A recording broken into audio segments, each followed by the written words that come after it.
The flower of the Shenmue tree is called Shenfa. That's... Yes, that's my name.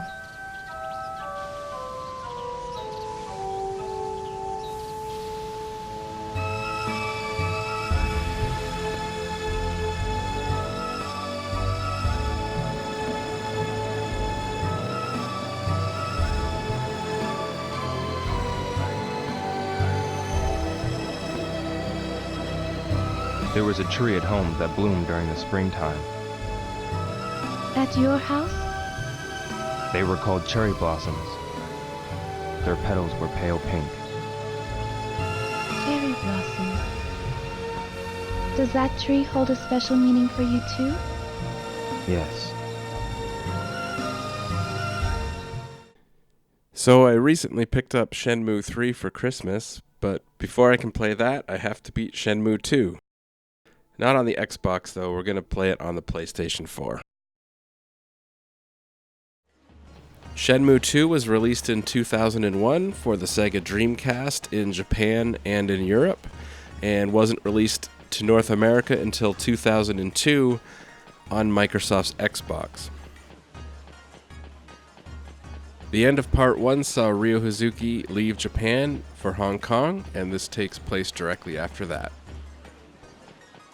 The first area in Hong Kong is called Wan Chai, and it's divided into quarters. These areas are a little bit more open than the linear areas in Shenmue Part 1, so navigation is a little bit trickier. You can buy maps, they help a little bit, but you'll probably want to use the street signs to help tell you where to go.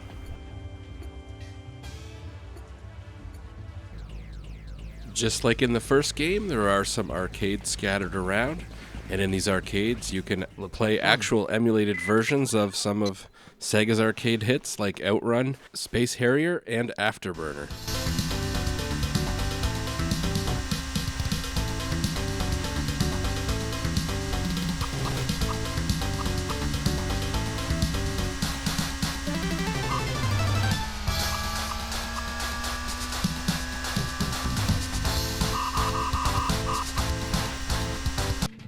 Which one should I get? And just like in the first part, you can buy yourself a refreshing drink from this generic cola machine. This is a licensing issue in Japan. This was actually Coca-Cola, and in the North American version, it's just Jet Cola.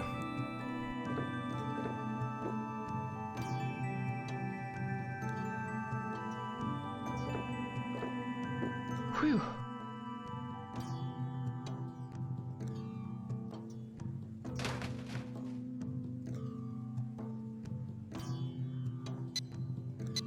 And speaking of licensing issues, in Japan, his watch is actually a Timex.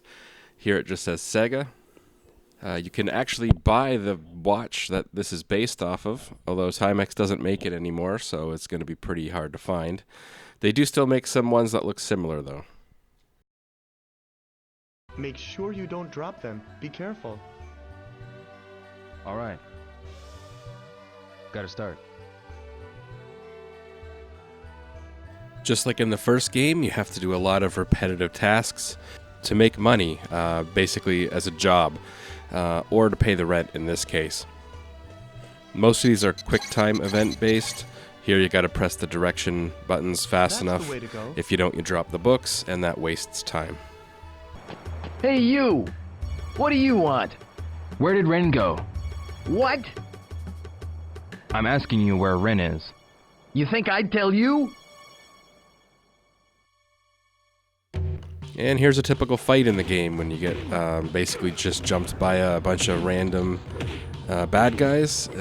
It's usually pretty easy. You can button mash your way out of it if you want to.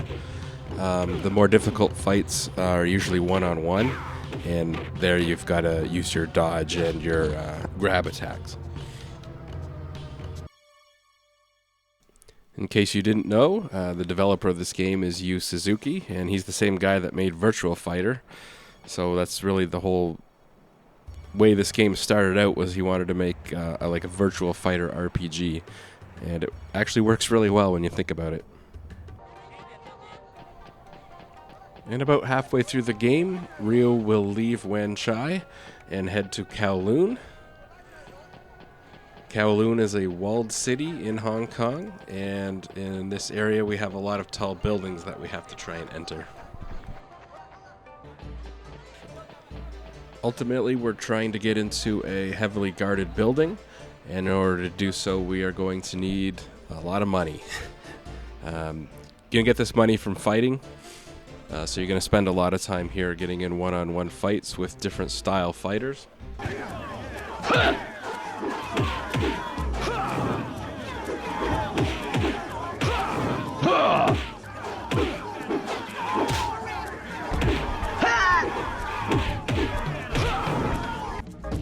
Ready? Go!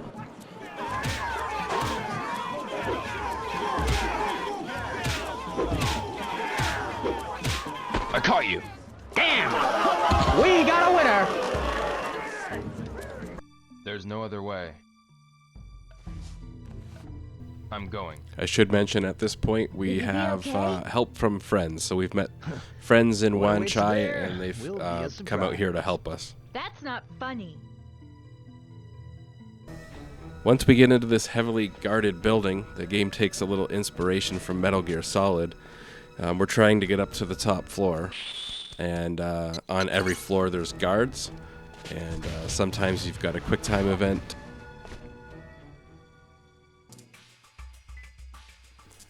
And then other times it'll have you do little things like try and run past the guards when the lights go out.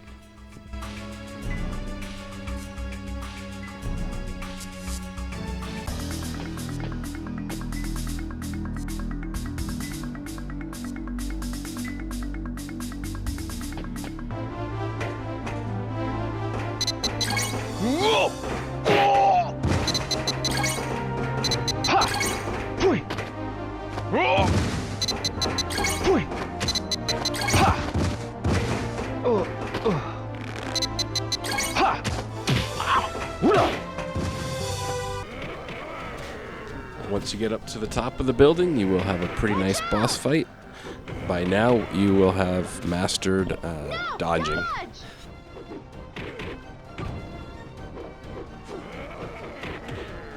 Hey!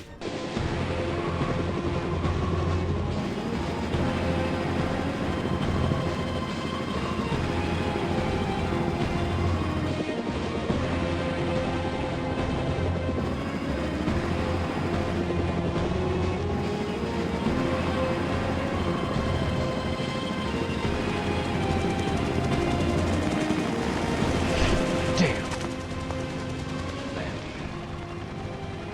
He's gone.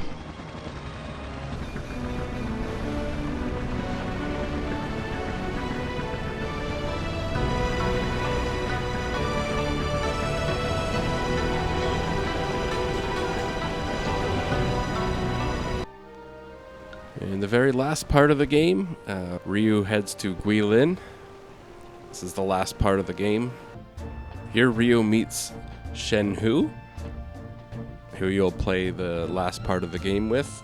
She'll try and take you to her village and tell you that it's going to take several days to get there. She's not kidding. It probably takes about 3 days worth of in-game time to get to the village.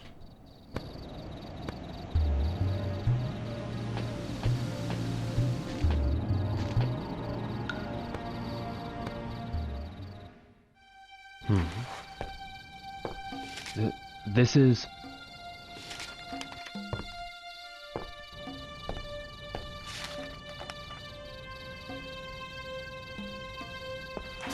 What's wrong? After that, you've really just got one area left, and this is basically the end of the game. The game takes about 25 to 30 hours to beat. It's a little bit longer than part 1. Overall, I really liked this game. It's unfortunate. It's considered a commercial failure. Shenmue 1 sold about 100,000 copies, which was decent for a Dreamcast game. I think it's the 4th best-selling Dreamcast game. Cost about $40 million to make, I always bring him and I don't food. think it made that back. This one cost less to make. It was made at the same time as the first one. You know, all the work for the engine was done, and this is obviously the same engine. So this one cost a lot less to make, but I really didn't sell very many copies at all. I remember picking up the Xbox version in the discount bin at a grocery store, oddly enough, and I think it's the only commercial Xbox game that I own. I still own it. I don't even own an Xbox to play the game on, but I own the game. But anyways, yeah, I think the game is actually really good, and it's worth checking out. Obviously, if you liked the first one, if you didn't like the first one, you're not going to like this. It's the continuation. It's a direct sequel. It was made at the same time. It's basically the same game. If you didn't like the first one, there's no reason that you would play this one, or, I don't know, probably the third one, unfortunately. But obviously, if you played the first one and somehow haven't played this one yet, definitely I think it's worth playing.